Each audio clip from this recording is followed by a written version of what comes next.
रमा पुत्री Shri Ramlal, doctor madam के room में जाएं, आपका नंबर आ गया है। प्लीज बैठिए, बताइए मैं क्या मदद कर सकती हूँ आपकी। नमस्ते डॉक्टर मैडम। डॉक्टर मैडम, मेरा नाम रामलाल है और ये मेरी बेटी रमा है। इसी की चिंता हमें आपके पास ले आई है। मैडम, इसका व्यवहार आजकल बिल्कुल बदल गया है। सारे दिन खोई खोई रहती है, किसी चीज में मन नहीं लगता, न ठीक से खाती है, न पढ़ने में ध्यान लगा पाती है। हम तो समझाकर और डांट डपट कर थक चुके हैं। अब आप ही बताओ क्या करें मैडम। हम तो बहुत परेशान हो गए हैं मैडम। फिर इनके मास्टर जी ने सलाह दी कि किसी अच्छी महिला डॉक्टर को दिखाएं, तो हम उसे आपके पास ले आए। स्कूल से भी इनकी यही शिकायतें आ रही हैं। अच्छा रमा बेटी, कौन सी क्लास में पढ़ती हो? जी क्लास 9 में। Very good. तो ऐसे मुंह लटकाए क्यों बैठी हो? आप दोनों बुरा ना माने तो कृपया आप कुछ देर बाहर जाएंगे। मुझे रमा से अकेले में कुछ बातें करनी है। अच्छा रमा, एक बात बताओ, आपको पढ़ाई अच्छी लगती है या खेलना कूदना, दोनों? ये तो ठीक बात नहीं। इतनी प्यारी बच्ची, पढ़ाई और खेलने का शौक, फिर भी तुम ऐसी मुंह लटकाए बैठी हो। ये हुई ना बात। अच्छा एक बात बताओ, प्रॉब्लम क्या है? घर में कोई समस्या है? कोई आपको पिटता है? मम्मी पापा या कोई और? या फिर कोई स्कूल में आपको परेशान करता है? कोई आपकी क्लास का या कोई आपके सीनियर? नहीं मैडम, देखो रमा, कोई बात तो जरूर है। मुझको डॉक्टर नहीं अपनी सहेली समझो, अब हम दोस्त हुए हैं। वेरी गुड, तो मिलाओ दोस्ती वाला हाथ। चलो अब अपनी दोस्त को बताओ कि बात क्या है, नहीं तो दोस्ती खत्म। अरे अरे, ऐसे रोते नहीं बच्चे। जी मैडम, दीदी मुझे लगता है मुझे कोई बहुत ही बुरी बीमारी हो गई है। रमा, तभी तो हम बात कर रहे हैं ना, और अब तो हम सहेलियां भी बन गई। अब बिल्कुल चुप और अपनी सहेली को बताओ क्या हुआ है। दीदी प्रॉमिस करो आप मेरे मम्मी पापा को नहीं बताओगी। प्रॉमिस, वो भी पक्की दोस्ती वाला। चलो अब बताओ भी। दीदी, पिछले कुछ दिनों से मुझे नीचे से खून आता है, कभी कभी और पेट, और कभी तो पूरे शरीर में बहुत दर्द होता है। मेरा कुछ भी करने में मन नहीं लगता है, न खेलने में, खाने का भी मन नहीं करता।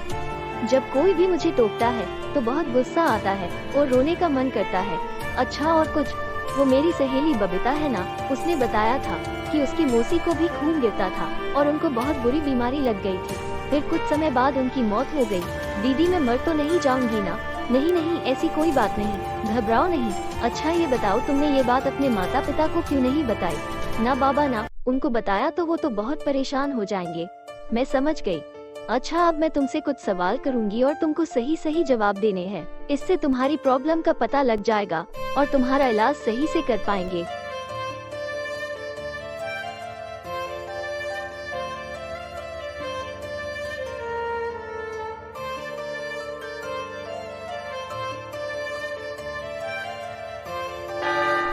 रामलाल जी, आपको डॉक्टर मैम ने अंदर बुलाया है।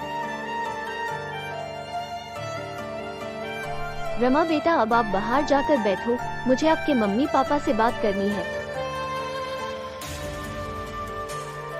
देखिए, मैंने रमा से बात की है और मुझे सब समझ में आ गया है। उसे ऐसा कोई रोग तो नहीं है, पर एक समस्या है। क्या हुआ हमारी बच्ची को? मैंने उसकी GHQ स्क्रीनिंग चेकलिस्ट से जांच की है और ऐसा लगता है कि वो मानसिक रूप से बहुत परेशान है और डिप्रेशन यानी अवसाद की शिकार लग रही है, जो इस सारी समस्या की जड़ है। हमें तो उसने ऐसा कुछ बताया नहीं कभी भी। देखिए, किसी को बताना या ना बताना ये इस पर निर्भर करता है कि वो व्यक्ति उसके कितने करीब है। इसमें आपका जानबूझकर कोई दोष नहीं है, पर अनजाने में है। चलिए बताती हूँ। क्या आपको पता है कि आपकी बेटी अब युवावस्था में दाखिल हो रही है और उसके मासिक धर्म शुरू हो चुके हैं? देखिए, अब आपकी भी वही स्थिति है जो हमारे देश में करोड़ों माता पिता की है। आपका कोई दोष नहीं, पर दोष है सोच का। देखिए, मैं सीधे मुद्दे पर आती हूँ।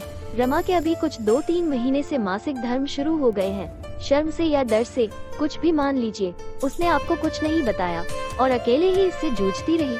सही जानकारी के अभाव में उसने सुनी सुनाई बातों पर विश्वास करके अपने आप को डिप्रेशन यानी अवसाद का शिकार कर लिया। और इस स्थिति में कोई भी इंसान कुछ भी ना ठीक से सोच पाता है और ना ही ठीक से कुछ कर पाता है। बस यही कारण है कि रमा के साथ कुछ भी सही नहीं हो पा रहा है। वो किशोरावस्था के होने वाले शारीरिक, मानसिक और लैंगिक बदलावों से पूरी तरह अनजान है, जिससे वो इनको स्वीकार नहीं कर पा रही है। वो ये नहीं समझ रही कि ये सभी बदलाव प्राकृतिक और स्वाभाविक हैं और इस उम्र में हम सब में होते हैं। हे भगवान, हमारी बेटी इतने दुख अकेले ही झेलती रही, पर समझ नहीं आया उसने इतनी बड़ी बात हमसे छुपाई क्यों। देखिए, जिस परिवेश में हमारी परवरिश होती है उसमें आज नए जमाने में भी इसे बहुत और बुरा माना जाता है, जिसके कारण इसे आमतौर पर लोग छुपाते हैं, खासकर लड़कियां और महिलाएं, जबकि ये सब कुछ प्राकृतिक क्रियाएं हैं जिससे हम सब गुजरते हैं, मैं और आप दोनों भी। मैं ये नहीं कह रही हूँ कि आपकी परवरिश में कोई कमी है, पर आपको ये समझना पड़ेगा कि खासकर इस उम्र में किशोरों और किशोरियों को माँ बाप से ज्यादा एक अच्छे दोस्त की जरूरत होती है, जिससे वो अपनी हर बात बिना झिझक से कह पाए, जो शायद हो नहीं पाया और ये स्थिति पैदा हो गई। अच्छा बहन जी, एक बात बताओ, जब आप इस उम्र में थी तो आपने इस स्थिति में क्या किया था? जी पूछिए मत, अचानक से ये सब होने लगा और मैं रोने लग गई थी। समस्या ऐसी थी कि किसी को बता नहीं पाई। वो तो भला हो मेरी मौसी का, जिससे मेरी अच्छी पटती थी। हम दोनों एक दूसरे से अपने मन की सारे बातें कर लेती थी। ये लो बहन जी, आपने खुद ही समस्या का हल दे दिया। समझिए आप कुछ। जी डॉक्टर मैडम, अब समझ में आ गया। अब से माँ ही नहीं बल्कि अपनी बेटी का अच्छा दोस्त बनना है, ताकि वो मुझसे अपने मन की हर अच्छी बुरी बात खुलकर बता सके। ये हुई ना बात। तुम और दोस्त, इतने साल से हमारी तो दोस्त बन नहीं पाए, बेटी की कहाँ बन पाओगी। पता है डॉक्टर मैडम, ये 3 महीने की गर्भवती है और हमको बता ही नहीं पाए। वो तो कल हमको हमारी बहन ने बताया, नहीं तो बच्चा घर में आ जाता और हमको पता ही नहीं लगता। अरे वाह, ये तो एक और खुशखबरी हो गई। बहन जी, आपने एएनएम, आशा या आंगनवाड़ी दीदी के यहाँ रजिस्ट्रेशन करवाया? अपनी गर्भावस्था के दौरान होने वाली जांचें करवाई? अरे डॉक्टर मैडम, ये कोई बीमार थोड़े ही है, अच्छा खाना पीना मिल रहा है। एक तो आपकी पत्नी 30 साल से ऊपर फिर से मां बन रही है, जिसमें समस्या हो सकती है। दूसरा, खान पान, साथ साथ इनकी गर्भावस्था के दौरान सभी नियमित जांचें, टीकाकरण, हल्का काम और आराम बहुत जरूरी है। ऐसा करने पर गर्भावस्था के दौरान होने वाले जोखिम से बचा जा सकता है। और सबसे जरूरी बात, इनको शारीरिक ही नहीं मानसिक रूप से भी स्वस्थ रखना होगा। अगर गर्भावस्था के दौरान माँ को कोई भी टेंशन होती है तो उसका बुरा असर माँ पर तो पड़ेगा ही, साथ में बच्चे पर भी पड़ेगा। तो ध्यान रहे, इनको कोई भी टेंशन बिल्कुल नहीं देनी है और घर में हंसी खुशी का माहौल रखना है।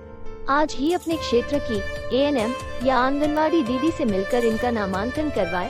फिर भी कोई समस्या हो तो आप मुझसे या किसी भी नजदीकी डॉक्टर को दिखा सकते हैं। अच्छे से समझ गया डॉक्टर मैडम। चलिए, अब जिस काम के लिए आए हैं उसे खत्म करें। मैंने भी कुछ दवाइयाँ लिखी है, इनको रमा को 1 हफ्ते तक खिलाओ और 1 हफ्ते के बाद फिर से दिखाने ले आना है। उसे घर पे दोस्ताना माहौल दो, खूब खिलाओ पिलाओ क्योंकि बढ़ती उम्र है, और आराम भी। अब रमा को अंदर बुलाओ। तो रामलाल जी और बहन जी क्या समझे रामलाल जी? यही मैडम जी की लोग बकवास बोलते हैं कि बादाम खाने से अक्ल आती है। असली अक्ल तो ठोकर खाने से आती है, जैसे आज हमने खाई है। तो मैडम जी, बच्चों की बढ़ती उम्र का है तकाजा, माँ बाप कम दोस्त ज्यादा।